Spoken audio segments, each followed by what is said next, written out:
नमस्कार, मैं हूं आर के प्रजापति और आप देख रहे हैं डीपी एजुकेशन अपडेट। आज हम बात करने वाले हैं भारत को एक दृष्टि में, यानी इसे फटाफट अंदाज में हम देखने का प्रयास करेंगे। आज तक आपने हमारा संपूर्ण भारत का भूगोल एनसीईआरटी सार का अगर पहला जो चैप्टर था हमारा भारत की भौगोलिक अवस्थिति, जिसे आप अच्छे से अगर आपने पढ़ा नहीं है या फिर हमारे वीडियो को नहीं देखा है या कहीं दूसरे जगह से नहीं पढ़ा है, तो इस वीडियो को आप ज़रा भी मिस न करें। जी बिल्कुल सही कह रहे हैं।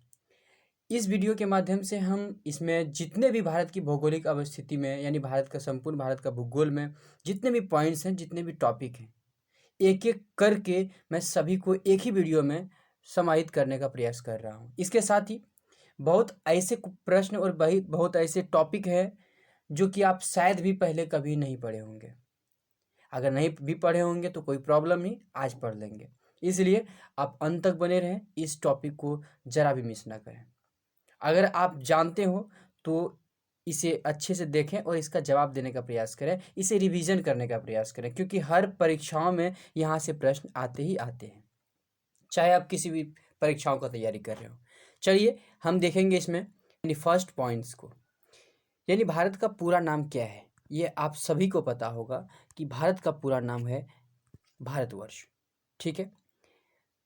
प्राचीनतम संस्कृति यानी सबसे पहले का जो संस्कृति है वो है वैदिक संस्कृति। ठीक है, आप अच्छे से जान रहे होंगे। प्राचीनतम ज्ञात, देखिए ज्ञातीकरण का मतलब आपको नहीं समझ में आ रहा होगा। ज्ञातीकरण का मतलब होता है सबसे पुराने समय में, यानी प्राचीन समय में ज्ञात सभ्यता, यानी सबसे पहले जो सभ्यता के बारे में जानकारी मिली है वो है हड़प्पा सभ्यता। ठीक है। उसके बाद बात करेंगे हम लोग प्राचीन विशाल संरचना, यानी संपूर्ण दक्षिण और दक्षिण पूर्व एशिया, जिसे हम ग्रेटर इंडिया कहते हैं। ठीक है। एशिया का जो दक्षिणतम भाग है या दक्षिण पूर्व का जो भाग है उसे ही ग्रेटर इंडिया के नाम से जानते हैं। ठीक है। वर्तमान भारत का जो क्षेत्रफल है 32,87,263 वर्ग किलोमीटर। कितना है? 32,87,263 वर्ग किलोमीटर, जो दुनिया की संपूर्ण क्षेत्रफल का 2.42% है। यानी दुनिया का जो भौगोलिक स्थिति है, यानी भौतिक स्वरूप है, उसका 2.4% हमारा पृथ्वी यानी भारत का क्षेत्रफल है। ठीक है। जो अगर देश के क्रम में अगर बात करें तो ये 7वां स्थान पे आता है, यानी देश की दृष्टिकोण से भारत जो है 7वां बड़ा देश है। अगला टॉपिक की ओर बढ़ते हैं हम लोग। अगला पॉइंट है हमारा अंतर्राष्ट्रीय सीमाएं। आपको पता होगा ये ऊपर में चीन है, ये नेपाल, यहाँ भूटान, ये बांग्लादेश, इधर म्यांमार, यहाँ पे अफगानिस्तान, ये पाकिस्तान। ठीक है। और यहाँ पे है श्रीलंका। चलिए इसको अच्छे से पढ़ के देखते हैं। चीन, नेपाल और भूटान उत्तर में, ये जो आप उत्तर साइड में देख रहे होंगे ये है हिमालय रेंज। उत्तर में क्या है? ठीक है, ये जो आप देख पा रहे होंगे ये है हिमालय पर्वत श्रेणी। ठीक है। पूरब में म्यांमार और बांग्लादेश। पूरब में कौन कौन सा हो गया? ये म्यांमार पूरब में ही है और ये बांग्लादेश भी पूरब में ही होता है। ठीक है। उत्तर में क्या देखे आप? हिमालय पर्वत। पूरब में क्या देखे? म्यांमार और बांग्लादेश। उत्तर में और क्या देखे? नेपाल, भूटान और चाइना। इसके साथ ही अब हम लोग पश्चिम की तरफ आते हैं। पश्चिम में हम लोग अफगानिस्तान और पाकिस्तान को देखेंगे। ठीक है। और दक्षिण का बात करें तो हमारा दक्षिण में है श्रीलंका और हिंद महासागर। दक्षिण में कौन है? श्रीलंका और हिंद महासागर। देखिए हिंद महासागर जो दुनिया में किसी देश के नाम पर इसका नाम पहली बार रखा गया है, यानी हिंद महासागर का जो नाम रखा गया है वो हिंदुस्तान के नाम पर हिंद महासागर नाम रखा गया है, जो दुनिया का पहला ऐसा महासागर है जिसका नाम किसी देश के नाम पे पड़ा है। ठीक है। चलिए अगला पॉइंट्स की तरफ बढ़ते हैं हम लोग। अक्षांशीय विस्तार। आपको बता दें भारत का जो अक्षांशीय विस्तार है वो भी मुख्य भूमि का, आपको याद रखना है, कहीं कहीं पूछा जाता है। मुख्य भूमि का अगर कहे तो 8 डिग्री 4 मिनट से लेके 37 डिग्री 6 मिनट उत्तरी अक्षांश में। मुख्य भूमि से अगर अक्षांशीय विस्तार देखें तो 8 डिग्री 4 मिनट से 37 डिग्री 6 मिनट उत्तरी अक्षांश में, जो लगभग 29 अक्षांशों का अंतर देखा जाता है। जो आप यहाँ से लेके यहाँ मुख्य भूमि तक का बात करें तो ये जो देख रहे हैं ना, तो यहाँ है 8 डिग्री 4 मिनट, ठीक है, और यहाँ पे कितना है 37 डिग्री 6 मिनट, ठीक है। ये मुख्य भूमि का हुआ। इसका जो टोटल यहाँ से यहाँ तक देशांतरीय विस्तार है वो लगभग 29 अक्षांशीय विस्तार है, ठीक है। अब देशांतरीय विस्तार का बात करते हैं हम लोग। देशांतरीय विस्तार है ये, ठीक है, और अक्षांशीय विस्तार है ये, इसमें कन्फ्यूजन तो नहीं होगा। ये है देशांतरीय विस्तार। देशांतरीय विस्तार, पहले पूरब का बात करें। ये जो पूरब आप देख पा रहे हैं अरुणाचल प्रदेश में, जिसका नाम है किबिथु, यानी अरुणाचल प्रदेश के किबिथु जो सबसे पूर्वी बिंदु है, वहाँ से लेके सबसे पश्चिमी बिंदु जो गुजरात के गोरमोता में है, यहाँ पे ये गुजरात के गोरमोता में सबसे दक्षिणतम बिंदु कौन है, गोरमोता, ठीक है। जो देशांतर के दृष्टिकोण से बात करें तो 68 डिग्री 7 मिनट से लेके यहाँ पे 97 डिग्री 25 मिनट, ठीक है, 97 डिग्री 25 मिनट तक इसका विस्तार है, ठीक है। यानी यहाँ से बात करें तो इसके बीच भी लगभग 29 डिग्री का अंतर है, ठीक है। लगभग यहाँ पे क्या दिख रहा है, यहाँ से यहाँ भी 29 डिग्री का अंतर है, यहाँ से यहाँ भी 29 डिग्री का अंतर है, लगभग दोनों समान है, इक्वल है, ठीक है। भारत का प्रमाणिक जो समय रेखाएं हैं, जो भारत का समय रेखा है वो देखिए, ये आप डॉट डॉट लाइन से यहाँ पे देख पा रहे होंगे। ये जो डॉट डॉट लाइन देख पा रहे हैं ना, ये भारत का प्रमाणिक समय रेखा है। ये कहाँ से होकर गुजरती है, तो इस जगह पे आप देख पा रहे होंगे उत्तर प्रदेश, उत्तर प्रदेश से ही होकर यह गुजरती है, ठीक है। यहाँ पे उत्तर प्रदेश में भी अगर बात करें कौन से शहर से या कौन से जगह से गुजरती है, जिसे हम लोग अभी वर्तमान में प्रयागराज बोलते हैं, यानी प्राचीन समय में उसे इलाहाबाद बोलते थे। यानी ये इलाहाबाद के नैनी से होके गुजरती है, ठीक है। और ये जो ग्रीनविच जो मेरिडियन लाइन है जो भारत का है, वो मेन मेरिडियन लाइन से वो लगभग 5 घंटा 30 मिनट आगे है, मतलब प्लस है। बस समझ पा रहे हैं, मतलब अगर ग्रीनविच मीन टाइम जो है वो कहाँ से होकर गुजरती है, वो अफ्रीका से होकर गुजरती है, ठीक है, अफ्रीका महादेश से, ठीक है। मान के चलिए हम यहाँ पे डिनोट करने की कोशिश कर रहे हैं, और ये है हमारा इंडिया का, ये वाला इंडिया का, ठीक है। यहाँ और यहाँ के बीच क्या अंतर है ये देखने को मिलेगा। मान के चलिए यहाँ पे बजा हुआ है 12, ठीक है, कहाँ पे, यहाँ पे ग्रीनविच टाइम पे, ग्रीनविच मीन जो लाइन है यहाँ पे 12 बजा है, तो यहाँ पे भारत में कितना बजा होगा, तो भारत में बजा होगा इससे 5 घंटा पहले, यानी मतलब पहले ही है अभी, ठीक है। यानी यहाँ पे जो बजा होगा वो 17 बजा होगा, आगे है, क्योंकि 12 से आगे है, ठीक है। सिंपल। अगर हम उल्टा करके देखें इधर से, ये है इंडिया का, और ये मान के चलिए अफ्रीका से होके ग्रीनविच मीन टाइम क्रॉस करती है, ठीक है। अगर यहाँ पे भारत में 8 बजा है, ठीक है, इस जगह पे भारत में कितना बजा है 8, तो यहाँ पे उस टाइम कितना बजा होगा 5 घंटा। यहाँ के अपेक्षा इधर जाएंगे तो 5 घंटा ये माइनस में होगा, यानी यहाँ पे बजा होगा 3, ठीक है। और इधर अगर जाएंगे तो ये होगा प्लस में, यानी यहाँ पे 8 बजा है, ठीक है। अब समझ में आ रहा है कॉन्सेप्ट। चलिए आगे देखते हैं। भारत का जो केंद्र बिंदु है वो मध्य प्रदेश के कटनी जिले से होके गुजरती है, यानी मध्य प्रदेश का लगभग जो केंद्र बिंदु माना जाता है वो मध्य प्रदेश का कटनी जिले का जो कौन सा ग्राम है, ये करौंदी, करौंदी नाम का जो मध्य प्रदेश में यह गांव है, इसी को मध्य बिंदु बोलते हैं, जो 23 डिग्री 30 मिनट 48 सेकेंड उत्तरी अक्षांश से लेके 80 डिग्री 19 मिनट 53 सेकेंड पूर्वी देशांतर तक विस्तार है। मतलब इसका इसे मिडल मानते हैं, ठीक है, अक्षांशीय और देशांतरीय का। चलिए आगे बढ़ने का प्रयास करेंगे। अब आगे देखते हैं हम लोग प्रमुख भौगोलिक विभाजन। भौगोलिक विभाजन के रूप में इसे 5 वर्गों में विभाजित किया गया है, जिसे उत्तर में, ये जो उत्तर में आप देख पा रहे होंगे, इसे ग्रेटर हिमालय पर्वत के रूप में जानते हैं। और उत्तरी भारतीय मैदान, इसके बाद ये क्या है, इतना तक क्या देखेंगे, ये वाला जो पार्ट देख रहे हैं, चलिए अलग अलग कलर से हम डिनोट करने का प्रयास करते हैं। ये हो गया हिमालय, ठीक है। उसके नीचे अगर हम देखेंगे तो ये जो पार्ट दिख रहा है वो उत्तरी मैदान दिख रहा है। ये जो पार्ट है ये क्या है, उत्तरी भारत का मैदान है, ठीक है। उसके बाद ये जो पार्ट देख पा रहे हैं इसे प्रायद्वीपीय पठार बोलते हैं। क्या बोलते हैं इसे? प्रायद्वीपीय पठार बोलते हैं।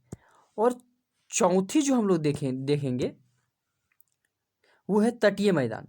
ये जो तट किनारे किनारे का जो मैदान है उसे बोलते हैं तटीय मैदान। और पांचवा जो हो जाता है वो द्वीप हो जाता है, चाहे लक्षद्वीप हो या यहाँ पे अंडमान निकोबार का द्वीप हो, ठीक है। इसे कंप्लीट 5 वर्गों में विभाजित किया गया है। अब याद रहेगा आपको। चलिए, पूरब से पश्चिम छोर की ओर जो दूरी का बात करें, यानी पूरब से पश्चिम की ओर, यहाँ से यहाँ का दूरी का बात करें, ये कुल 2933 किलोमीटर है। कितना है? पूरब से, यानी पूरब का जो गौरमोता है, किबुथु है, और पश्चिम का जो गौरमोता है, इसके बीच कुल डिस्टेंस है 2933 किलोमीटर। देखिए ऐसे आपको याद नहीं रहेगा, ऐसे नहीं होता है, रट्टा मार लीजिए तब आपको बार बार माइंड में सेट हो जाएगा, ठीक है। पूरब पश्चिम 29-23, पूरब पश्चिम 29-23, ठीक है। 29-23, सॉरी 29-33, 29-33, 29-33, पूरब पश्चिम 29-33, पूरब पश्चिम 29-33, बार बार बोलिएगा ना तो आपको याद हो जाएगा, ठीक है। और अगर हम उत्तर से दक्षिण का बात करें, यानी इंदिरा कोल से लेके यहाँ पे कन्याकुमारी तक, यानी केप कमोरिन तक, यहाँ तक का जो अगर डिस्टेंस का बात करें, ये कुल डिस्टेंस है, आपको पता है, 3214 किलोमीटर। ये कितना है? 3214 किलोमीटर। अब आप उत्तर दक्षिण 3214, उत्तर दक्षिण 3214, ऐसे बार बार आप बोलिएगा ना तो आपको माइंड में सेट हो जाएगा, ठीक है। जो कभी आप शायद नहीं भूलेंगे, कभी भी ऑप्शन भी अगर आपको दिखाई पड़ जाएगा तुरंत आप खटाक से आंसर मार देंगे। ऊपर से नीचे 3214, देखिए देखने में लंबा लग रहा है ना, तो इसलिए इसकी जो लंबाई होगी वो 3214 किलोमीटर की होगी, और पूरब से पश्चिम की लंबाई होगी वो 2933 किलोमीटर की लंबाई होगी, ठीक है, याद रहेगा। चलिए, स्थलीय सीमा की जो लंबाई का बात करें, स्थलीय सीमा का मतलब यहाँ पे गुजरात के पास से स्थलीय सीमा स्टार्ट होती है। ये ऐसे देख रहे हैं, ये स्थलीय सीमा है। इसकी स्थलीय सीमा की जो लंबाई है, यानी कुल, ये देखिए ये भी स्थलीय सीमा में ही आता है, ठीक है। तो इसकी जो लंबाई है वो क्या है? 15,200 किलोमीटर। वो कितना है?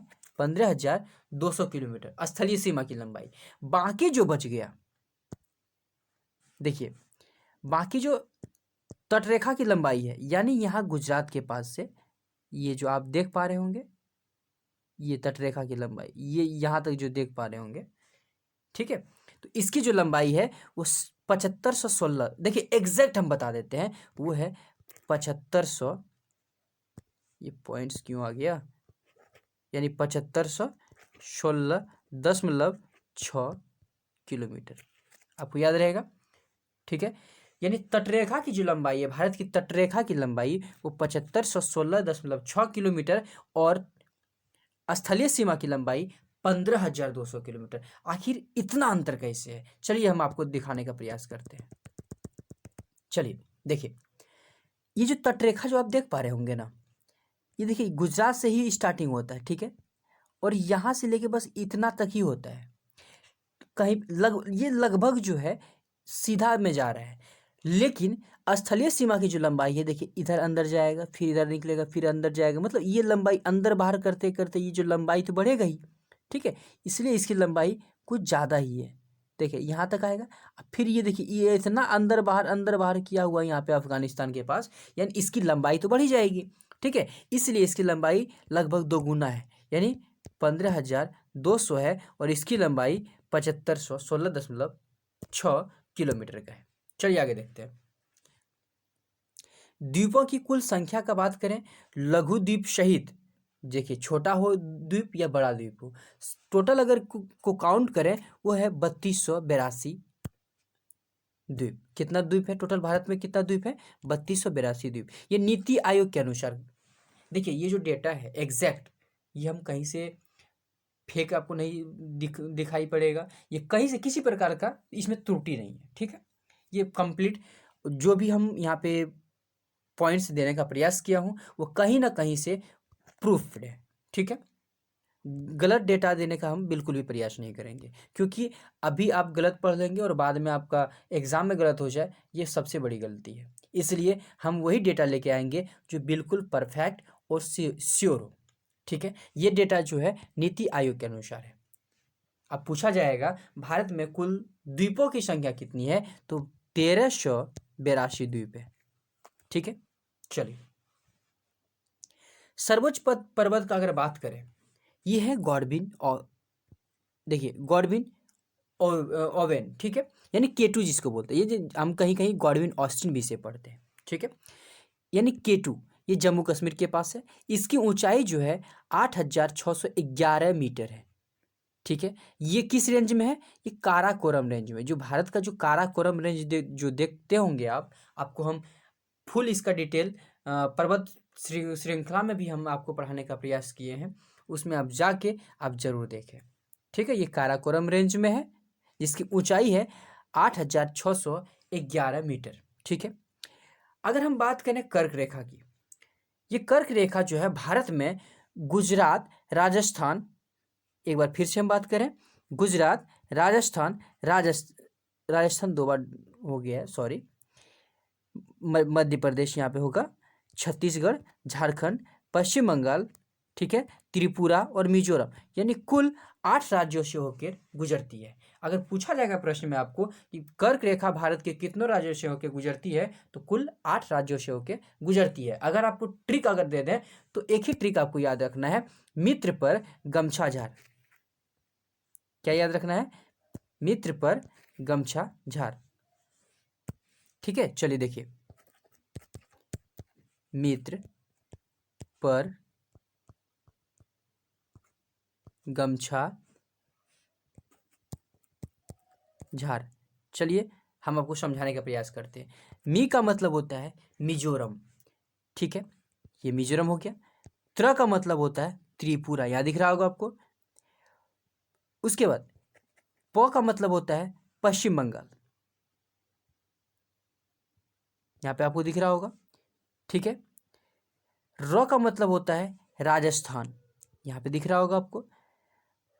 ग का मतलब होता है गुजरात, ठीक है। म का मतलब होता है मध्य प्रदेश, जो यहाँ पे नहीं लिखा गया है, ठीक है, लिख देते हैं मध्य प्रदेश, ठीक है।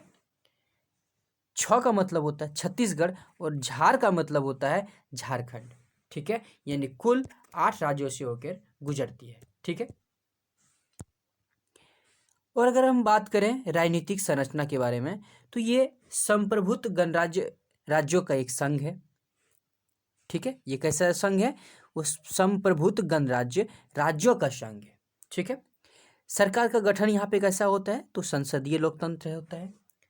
यहाँ पे भारत में सरकार का जो गठन है वो संसदीय लोकतंत्र का गठन है। कैसा है? संसदीय, वो भी कैसा? लोकतांत्रिक देश, ठीक है, आपको याद रहेगा।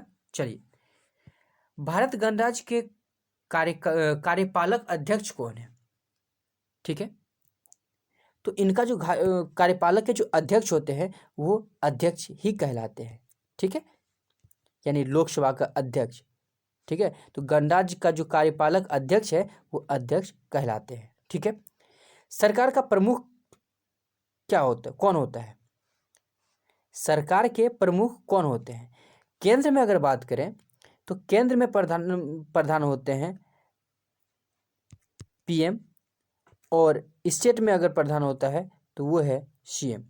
दोनों का लेवल अलग अलग है। स्टेट का प्रधान होता है सीएम, और सेंट्रल लेवल पे जो प्रधान होते हैं वो पीएम होते हैं। इसे वास्तविक प्रधान बोलते हैं। ऐसे प्रधान बोले तो वो होते हैं प्रेसिडेंट, ठीक है, आपको याद रहेगा। कुल राज्यों की संख्या यहाँ पे कितनी है? 28। भारत में कुल राज्यों की संख्या 28 है और केंद्र शासित प्रदेश की संख्या 8, यानी 28 राज्य 8 केंद्र शासित प्रदेश। ज़्यादातर स्टूडेंट को इस चीज़ में बार बार कन्फ्यूजन रहता है कि आखिर ये 28 और 8 क्यों है। पहले तो 29 है, मतलब भूल जाता है कि राज्य 29 होगा कि हो सकता है केंद्र शासित प्रदेश 9 हो जाए, 7 हो जाए, 8 हो जाए। ज़्यादातर 7, 8 और 9 में कन्फ्यूजन होता है। चलिए आज हम इसे कन्फ्यूजन को ख़त्म करने का प्रयास करते हैं। देखिए, पहले था 8 केंद्र शासित प्रदेश, उसके बाद देखिए अंडमान निकोबार दमन दीव दादर नगर हवेली को एक में मर्ज कर दिया गया था। दमन दीव अलग था, दादर नगर हवेली अलग था, दोनों को एक में मर्ज कर दिया तो यहाँ पे बन गया एक। ठीक है, यहाँ से यानी 8 में से 2 को निकाल लेंगे, बचेगा कितने? 6। लेकिन दोनों को निकाल के एक बना दिए और फिर जोड़ दिए तो हो गया कितने? 7। उसके बाद भी जम्मू कश्मीर को इसमें जोड़ दिया गया तो ये फिर से चला गया 8। ठीक है, यहाँ पे 6 था, 6 के बाद फिर जोड़ने के बाद फिर से ये हो गया 8। ठीक है, चलिए कुल केंद्र शासित प्रदेशों की बात करें तो ये कितने हैं? 8 है। कौन कौन है इसे हम पढ़ के बता रहे हैं। अंडमान और निकोबार द्वीप समूह, चंडीगढ़, दादर और नगर हवेली, दमन और दीव एक साथ है। दादर नगर हवेली, दमन और दीव एक साथ है। देखिए राजधानी जो दिल्ली हमारा वो है, जम्मू कश्मीर है, लक्षद्वीप है, लद्दाख है और पुडुचेरी है। कुल टोटल कितना हो गया? 8 हो गया। ठीक है, अब कुल जनसंख्या की बात करें, ये जनसंख्या जनगणना 2011 पे आधारित है। ठीक है, वर्तमान में इसकी अगर जनगणना की बात करें तो 1.37 बिलियन हो चुकी है, यानी 137 करोड़। लेकिन 2011 की जनगणना के आधार पर अगर हम बात करें तो भारत की जो जनसंख्या है वो कितनी है? यानी 121 करोड़। ठीक है, 1,93,422, 121 करोड़ जनरली याद रखेंगे 2011 की जनगणना के आधार पर। अगर वर्तमान में अगर ऐसे बात करें तो वर्तमान में हो गया है 1.37 मिलियन, यानी 137 करोड़। ठीक है, विश्व की जो कुल विश्व जनसंख्या का प्रतिशत का बात करें तो ये भारत का जो जनसंख्या है वो पूरा विश्व के जनसंख्या का 7.5% है, यानी 17.5%। यानी विश्व में जितनी जनसंख्या रहती है उसकी 17.5% जनसंख्या भारत में निवास करती है। जनसंख्या घनत्व का बात करें तो भारत का जो जनसंख्या घनत्व है वो 382 यानी पीपल पर किलोमीटर स्क्वायर पे। आपको याद रहेगा 382 पीपल पर किलोमीटर, यानी 382 लोग प्रति 1 किलोमीटर में रहते हैं। जनसंख्या की वृद्धि दर अगर बात करें तो जनसंख्या में जो वृद्धि दर है 2001 से लेके 2011 तक, यानी दशकीय वृद्धि का बात करें तो वो दशकीय वृद्धि रहा है 17.64%। भारत का जो दशकीय वृद्धि दर है 2001 से 11 के बीच वो 17.64% है। अगर लिंगानुपात का बात करें तो भारत का जो लिंगानुपात है वो 940 है प्रति 1000 महिला पे। अगर हम एग्जैक्ट डेटा का बात करें तो ये एग्जैक्ट डेटा है। इसके साथ ही साक्षरता का अगर बात करें तो भारत की जो साक्षरता है वो 74.04%, 74.04%। आपको याद रहेगा डेटा ये।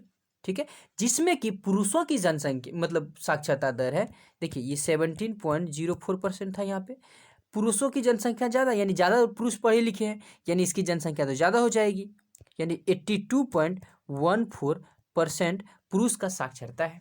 जबकि महिला तो कम पढ़ती हैं, यानी महिला इसके नीचे आ जाएंगी, यानी 65.46% महिलाएं साक्षर है।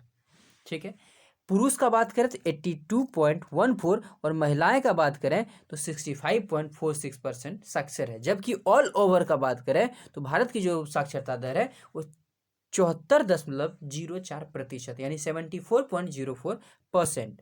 ठीक है, वन क्षेत्र का बात करें वन सर्वेक्षण रिपोर्ट 2021 के अनुसार। आपको मैं बता दूं, वन सर्वेक्षण रिपोर्ट जो है हर 2 साल में आती है। अभी फिलहाल मैं 2019 का डेटा लिया हूं, ऐसे 2021 का भी आ ही चुका है। ठीक है, तो 2019 के अनुसार वन क्षेत्र जो भारत में है वो 21.67% है, और 2021 के अनुसार अगर बात करें तो ये डेटा हो गया है 23.4% के आसपास। ये लगभग बता रहे हैं। ठीक है, 23.4%। चलिए, जिसमें कि वनों की सबसे अधिक विस्तार करने में सबसे प्रथम स्थान आया है 2021 में, वो आंध्र प्रदेश का। वो किसका आया है?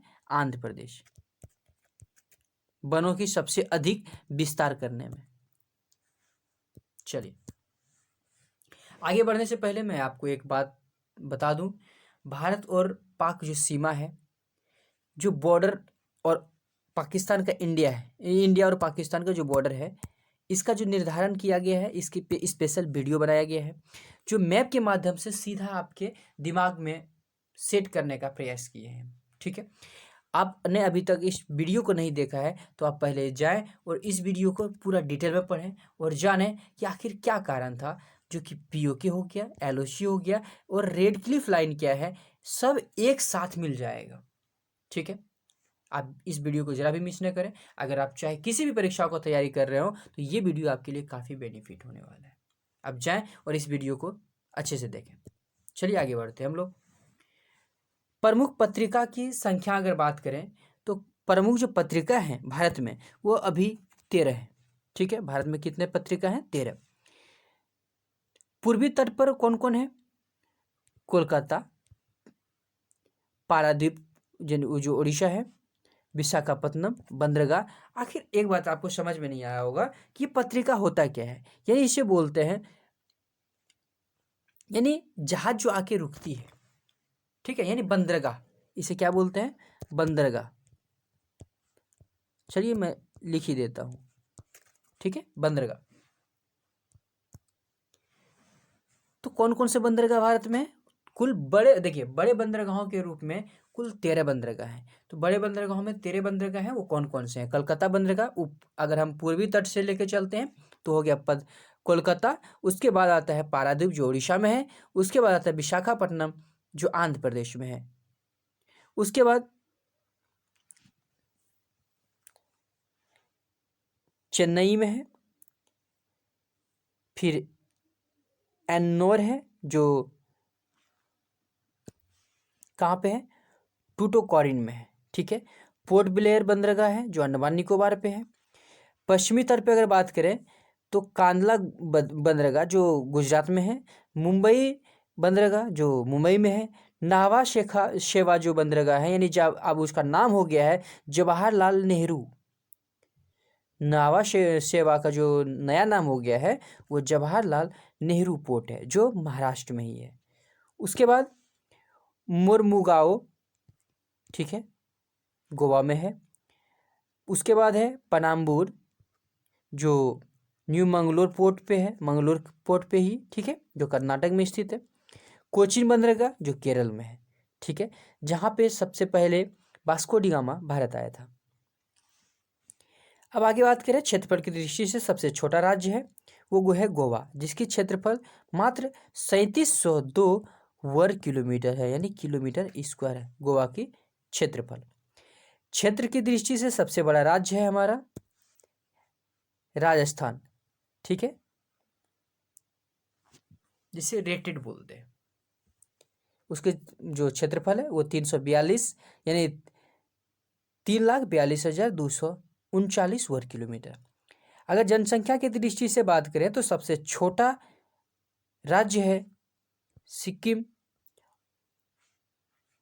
जो 2011 की जनगणना के अनुसार सिक्किम की जनसंख्या थी वो 6,10,577 थी। मात्र 6,10,000 सिक्किम की जनसंख्या थी। ठीक है, जनसंख्या की दृष्टि से सबसे बड़ा राज्य अब कौन सा हो जाएगा? तो ये है उत्तर प्रदेश। जनसंख्या की दृष्टि से सबसे बड़ा राज्य उत्तर प्रदेश, जबकि क्षेत्रफल की दृष्टि से सबसे बड़ा राज्य राजस्थान। और जनसंख्या की दृष्टि से सबसे छोटा राज्य सिक्किम, जबकि क्षेत्रफल की दृष्टि से सबसे छोटा राज्य वो है गोवा। क्षेत्र की दृष्टि से सबसे छोटा केंद्र शासित प्रदेश का अगर बात करें तो वो है लक्षद्वीप, जो अरब सागर में स्थित है।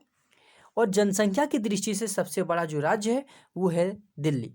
जनसंख्या की दृष्टि से, क्योंकि जनसंख्या आपको पता है दिल्ली में घनी आबादी है, तो जनसंख्या की दृष्टि से केंद्र शासित प्रदेश में आगे है दिल्ली।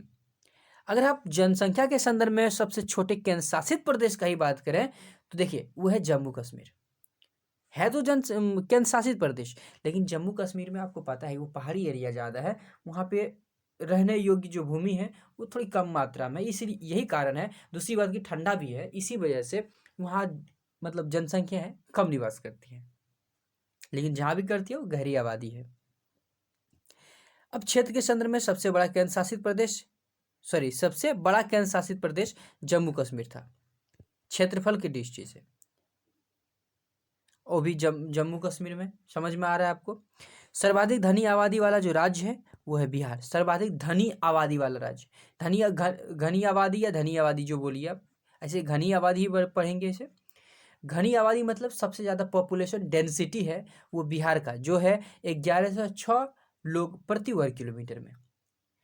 और सबसे कम घनत्व वाला जो राज्य है वो है अरुणाचल प्रदेश। अरुणाचल प्रदेश का जो डेंसिटी है मात्र 17 पीपल यानी 17 लोग प्रति वर्ग किलोमीटर में रहते हैं। सबसे अधिक शहरी जनसंख्या वाला जो राज्य है, यानी सबसे ज़्यादा शहरी लोग कहाँ पे रहते हैं, वो महाराष्ट्र में। आपको पता है महाराष्ट्र फिल्म सिटी है, वहाँ पे तो ज़्यादा लोग उद्योग धंधे वाले और बड़े बड़े लोग रहते हैं, यानी शहर में लोग रहते हैं। तो सबसे ज़्यादा शहरी आबादी वाला जो राज्य है वो है महाराष्ट्र, जिसमें कुल 25.2% लोग शहर में रहते हैं। और अगर जनसंख्या के हिसाब से बात करें तो 5,08,15,259 व्यक्ति शहर में रहते हैं। सबसे कम शहरी जनसंख्या वाला राज्य का बात करें तो वो है हिमाचल प्रदेश। आपको पता है हिमाचल प्रदेश पहाड़ी एरिया है, यहाँ पे लोग बहुत कम शहर में रहते हैं, यानी कुल जनसंख्या का 10.03% ही और हिमाचल प्रदेश में शहर में लोग रहते हैं।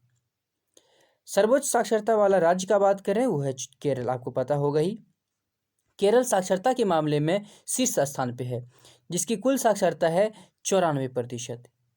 केरल की कुल साक्षरता कितनी है? 94%। और सबसे कम साक्षरता वाला जो राज्य है वो है बिहार। बिहार ही सबसे कम साक्षर वाला राज्य है। हालांकि अब इस पर काम किया जा रहा है, अब ये धीरे धीरे ऊपर की ओर बढ़ता जा रहा है आंकड़ा। ठीक है। सबसे अधिक लिंग अनुपात वाला राज्य कौन है? वो है केरल। देखिए, जहाँ पे लोग ज़्यादा शिक्षित होंगे वहाँ पे ही लिंगानुपात पे ध्यान देंगे, यानी बेटी और बेटा में फ़र्क नहीं समझेंगे, बेटी को पनाह देंगे, यानी बेटी बचाओ बेटी पढ़ाओ का बात हो रहा है यहाँ पे, यानी बेटी को बढ़ावा देंगे एक तरह से कह सकते हैं। तो यानी प्रति 1,000 पुरुष पे 1084 लड़कियां हैं। कहाँ पे? केरल में। यानी सबसे ज़्यादा लिंगानुपात है वो केरल में ही है। सबसे कम लिंगानुपात वाला जो राज्य है वो है हरियाणा। हरियाणा में कुल 1,000 पुरुषों पे 877 ही लड़कियां हैं।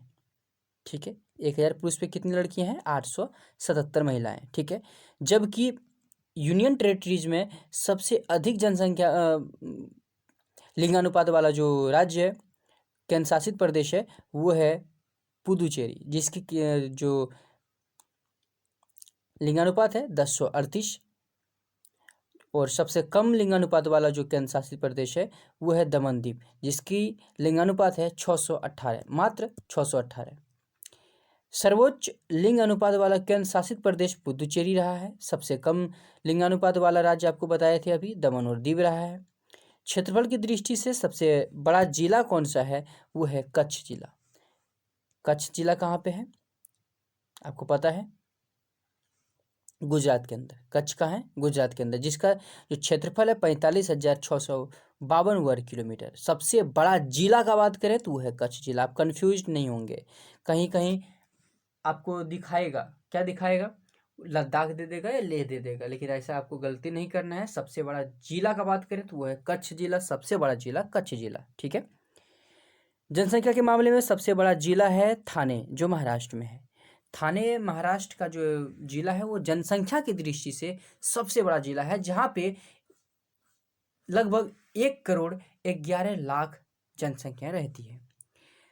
क्षेत्र की दृष्टि से सबसे छोटा जिला है माहे, जो पुदुचेरी में है। पुदुचेरी के एक छोटा सा जिला है माहे, यहाँ पे मात्र 9 वर्ग किलोमीटर का ही क्षेत्र है। जनसंख्या के मामले में सबसे छोटा जिला है दिबांग घाटी, जो अरुणाचल प्रदेश में है। और भारत का सबसे अधिक आबादी वाला जो शहर है वो है मुंबई, जो महाराष्ट्र में है। सबसे अधिक आबादी कहाँ पे है? मुंबई, महाराष्ट्र में, जिसकी आबादी है लगभग 1 करोड़ 24 लाख 42 हजार 373। सिर्फ महाराष्ट्र के मुंबई के ही महाराष्ट्र के मुंबई में 1 करोड़ 24 लाख 42 हजार 373 लोग रहते हैं। सबसे लंबी तटीय सीमा वाला जो राज्य है वो है गुजरात। आपको पहले भी बताया, सबसे ज़्यादा जो तटीय सीमा लगती है वो गुजरात की ही लगती है, यानी यहाँ से लेके ऐसे यहाँ तक, यानी सबसे ज़्यादा गुजरात की तटीय सीमा लगती है। सबसे बड़ा समुद्र तट किसका है? वो है मरीन बीच, जो चेन्नई में है। सबसे बड़ा जो समुद्र तट है वो मरीन बीच है। कहाँ का? चेन्नई वाला। वह राज्य जो अन्य राज्यों से सीमाओं में सबसे अधिक या अधिकतम संख्या से सीमाएं साझा करती है वो है उत्तर प्रदेश। उत्तर प्रदेश कुल 9 राज्यों के साथ अपना सीमा साझा करती है, जिसमें है हिमाचल प्रदेश, उत्तराखंड, हरियाणा, राजस्थान, मध्य प्रदेश, छत्तीसगढ़, झारखंड, बिहार और दिल्ली। फिर से यहाँ पे राजस्थान लिखा गया है, ये क्या हो गया? मध्य प्रदेश। ठीक है। भारत का सबसे ऊंचा झरना है वो है कुंचिकल झरना। उसके बाद है शिमोगा झील, जो कर्नाटक में है। अगर आप बात करें ये झरना निकलती कहाँ है, तो ये जो शिमोगा ज़िला है, शिमोगा जिला में ही ये झरना निकलती है, जिसका नाम है कुंजिकल झरना। ये भारत का सबसे ऊंचा झरना है। आपको याद रहेगा ये कौन सा राज्य में, अगर पूछेगा कौन सा राज्य में है, तो कर्नाटक राज्य में है। ठीक है। इसकी जो लंबाई है 455, मतलब सॉरी, इसका जो क्षेत्रफल है वो 455 वर्ग मीटर में है। सबसे ऊंचा युद्ध क्षेत्र कौन सा है? सियाचिन ग्लेशियर, जो लद्दाख में। सबसे ऊंचाई पर जो युद्ध क्षेत्र है वो है सियाचिन ग्लेशियर। यहाँ पे चाइना की तरफ से बार बार घुसपैठ का खतरा रहता है, जिसकी वजह से हमारे भारतीय जवान भी मुंहतोड़ जवाब देने के लिए आगे हमेशा रहते हैं। ताज़ा पानी की सबसे बड़ी झील का बात करें तो वो है बुलर झील। सबसे बड़ी, देखिए बार बार क्वेश्चन में भी आपको कंफ्यूज करेगा, ताज़ा पानी की झील, तब तो बुलर झील हो जाएगा, और भी बहुत सारे झील हैं। लेकिन ताज़ा पानी की सबसे बड़ी झील का बात करें वो है सिर्फ और सिर्फ बुलर झील, जो जम्मू कश्मीर में है। कैसे आपको याद रहेगा? जम्मू कश्मीर है पहाड़ी वाला क्षेत्र, वहाँ पे बर्फ ही बर्फ है, और बर्फ होता है प्योर या ताज़ा पानी का, है ना। यानी बर्फ पिघलेगा तो क्या निकलेगा? ताज़ा पानी निकलेगा। यानी सबसे ज़्यादा जो ताज़ा पानी होगा वो कहाँ पे होगा? जम्मू कश्मीर में। तो कह सकते हैं सबसे बड़ा ताज़े पानी की झील है वो बुलर झील है, जो जम्मू कश्मीर में है। सबसे लंबी नदी पुल, अब देखिए सबसे लंबी, यानी पुल पे जो नदी पे जो पुल बनी है उसकी लंबाई सबसे अधिक है, वो है 9.15 किलोमीटर। वो कौन सी पुल कहलाती है और कहाँ पे है? तो इसका नाम है तिनसुकिया से लोहिया पुल। यानी ये लोहित नदी पर भूपेन हजारिका सेतु, इसका नाम है भूपेन हजारिका सेतु। ये पुल का नाम क्या है? भूपेन हजारिका सेतु, जिसकी लंबाई है 9.15 किलोमीटर, जो कहाँ पे है? असम के तिनसुकिया में। आगे बढ़ते हैं। सबसे लंबी रेल लाइन कौन है? पीरपंजाल रेल सुरंग। सबसे बड़ी रेल लाइन है पीरपंजाल रेल सुरंग, जो 11.215 किलोमीटर का है, जो जम्मू कश्मीर में स्थित है। वो कुल कितना है? 11 किलोमीटर यानी और 215 मीटर का। ठीक है। सबसे लंबी विद्युतीकृत रेल सुरंग कौन सा है, जो कि जिसके अंदर फुल्ली इलेक्ट्रिक कनेक्शन रखा गया है? वो है, उसकी लंबाई है 6.6 किलोमीटर, जो आंध्र प्रदेश के चेरलोपल्ली में है। ठीक है, आंध्र प्रदेश के कहाँ पे है? चेरलोपल्ली में। चलिए, अगर आपसे एक भी पूछ लें ये किसके किसके जोड़ती है, तो ये चेरलोपल्ली को किसको जोड़ती है? रायपुर को। याद रहेगा आपको। चलिए, सबसे लंबी सड़क रेखा का बात करें तो डॉक्टर श्यामा प्रसाद मुखर्जी सुरंग है। सड़क रेखा का बात करें तो डॉक्टर श्यामा प्रसाद मुखर्जी सुरंग है, जो कुल 9.28 किलोमीटर का है, जिसे चेनानी नासरी सुरंग के नाम से भी जानते हैं। ये जम्मू कश्मीर के स्थित है। ये कहाँ पे स्थित है? जम्मू कश्मीर में ही स्थित है। सबसे बड़ा आवासीय भवन क्या है? राष्ट्रपति भवन। सबसे बड़ा आवासीय भवन कहाँ का है? ये कौन सा है? तो राष्ट्रपति भवन है, जो नई दिल्ली में स्थित है। सबसे बड़ा नौटकार, नौटकार कहाँ है? वो है राज मंदिर सिनेमा, जयपुर में है। सबसे बड़ा नौटकार कौन है? राज मंदिर सिनेमा, कहाँ पे? जयपुर में। सबसे लंबी दूरी की ट्रेन है, वो है विवेक एक्सप्रेस, विवेक एक्सप्रेस। सबसे लंबी दूरी की जो ट्रेन है, सबसे लंबी दूरी का बात करें, सबसे लंबी ट्रेन नहीं, सबसे लंबी दूरी का ट्रेन अगर बात करें, जो सबसे ज़्यादा लंबा दूर सफ़र करता है, तो उसका नाम है विवेक एक्सप्रेस। ठीक है, इस ट्रेन का नंबर है 19,505 और डाउन का है 19,506। आपका 19,505 और डाउन का 19,506। सर्वोच्च राष्ट्रीय नागरिक सम्मान कौन सा है? वो है भारत रत्न, जो भारत में सर्वोच्च नागरिक सम्मान है, भारत रत्न। इससे बढ़कर कोई सम्मान नहीं है। सर्वोच्च वीरता उपाधि कौन है? वो परमवीर चक्र है। अगर कोई वीर पुरुष है, उसे परमवीर चक्र से सम्मानित किया जाता है। चलिए आगे बढ़ते हैं। भारत का राष्ट्रीय फूल कौन सा है? वो है कमल, जिसे नेलुम्बा न्यूसिफेरा गार्डन बोलते हैं।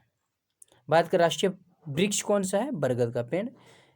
भारत का राष्ट्रीय कैलेंडर, जिसे हम शक संवत कहते हैं, ये शक संवत के लिए से लिया गया है।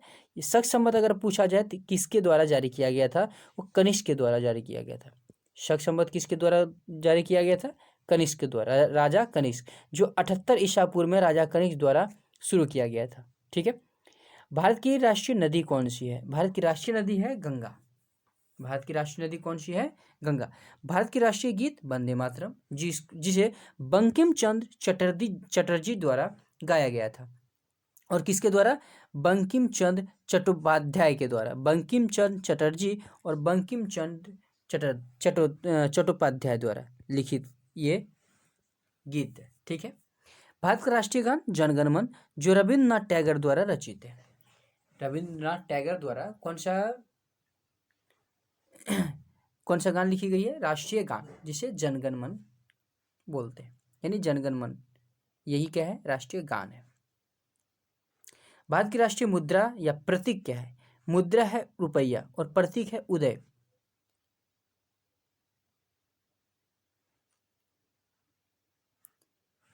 भारत का राष्ट्रीय आदर्श वाक्य क्या है? सत्यमेव जयते। भारत का राष्ट्रीय आदर्श वाक्य क्या है? सत्यमेव जयते। चलिए, अब मैं आपसे एक बार रिक्वेस्ट करना चाहता हूं, अगर आपने हमारे चैनल को अभी तक सब्सक्राइब नहीं किया है तो पहले हमारे चैनल को सब्सक्राइब कर लें और ऐसे ही मज़ेदार वीडियो के लिए हमारे चैनल से जुड़ जाएं। देखिए, ये तो हम सारे बिंदु को एक साथ एक ही वीडियो में लाने का प्रयास किए हैं, बाकी सबका सेपरेट हमने वीडियो दिया हुआ है, वो भी एपिसोड वाइज।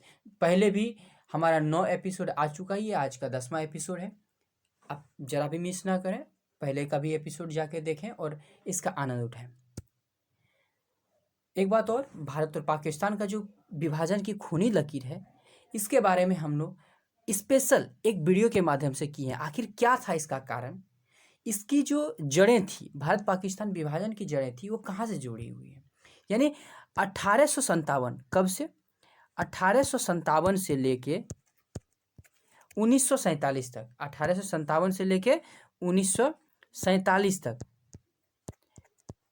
टोटल, यानी यहाँ से यहाँ तक इसकी क्या रीज़न रहा था, क्या क्या मुद्दे रहे थे जिसकी वजह से पाकिस्तान भारत से अलग होना चाहा या भारत को छोड़कर अपना एक मुस्लिम बहुल जो राष्ट्र बनाना चाहता था वो क्यों बनाना चाहता, क्या था रीजन, ये हमने इस पर विशेष बात किया है। चलिए आज के लिए इतना ही।